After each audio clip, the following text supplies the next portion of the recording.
ምክትል ጠቅላይ ሚኒስትር ተመስገን ጥሩነህ የባህር ዳርን የኮሪደር ልማትና 91% አፈጻጸም ላይ የሚገኘውን የአየር መንገድ አብራሪዎች ማሰልጠኛ ጎብኝተዋል።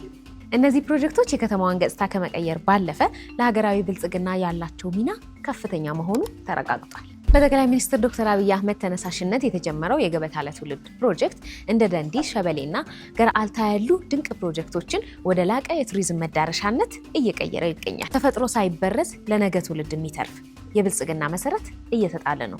ዛሬ ደግሞ የገበታ ለትውልድ ውጥን አካል የሆነው የኒንሌ ፓልም ሎጅ በጠቅላይ ሚኒስትራችን በይፋ ተመርቋል። የብሪክስ ስብስብ ለዓለም አቀፉ የፋይናንስ መዋቅር ፍትሐዊና ለአዳጊ ሀገራት ደግሞ አማራጭ የገንዘብ ምንጭ እየሆነ መጥቷል። ይህንን ያሉት የደቡብ አፍሪካው የውጭ ጉዳይ ሚኒስትር ሲሆኑ ስብስቡ በዓለም የኢኮኖሚ መድረክ ላይ ያለው ተጽዕኖ እያደገ መጥቷል። የመቄዶንያ የገቢ ማሰባሰቢያ በሰባተኛ ቀኑ 147 ሚሊዮን ብር ሰብስቧል።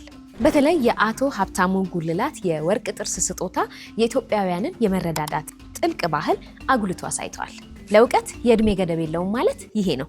ደብረታቦር ዩኒቨርሲቲ ለ14ኛ ዙር ካስመረቃቸው ተማሪዎች መካከል እናትና ልጅ በተመሳሳይ የትምህርት ዘርፍ ተመርቀዋል። ወይዘሮ ትዕግስት ታከለና ልጃቸው ሰላማዊት ተድላ በማኔጅመንት የትምህርት ዘርፍ አብረው ተመርቀዋል። ይህ ታላቅ ስኬት ዓላማ ካለ እድሜ ቁጥር ብቻ መሆኑን ያስመሰከረ ታላቅ ክስተት ሆኗል። የዕለቱ ዋና ዋና መረጃዎቻችን እነዚህ ነበሩ። ለሌሎችም መረጃዎች የኢቢሲ.ስትሪም ማህበራዊ ሚዲያ አማራጮቻችንን ፎሎ ማድረግ እንዳትረሱ።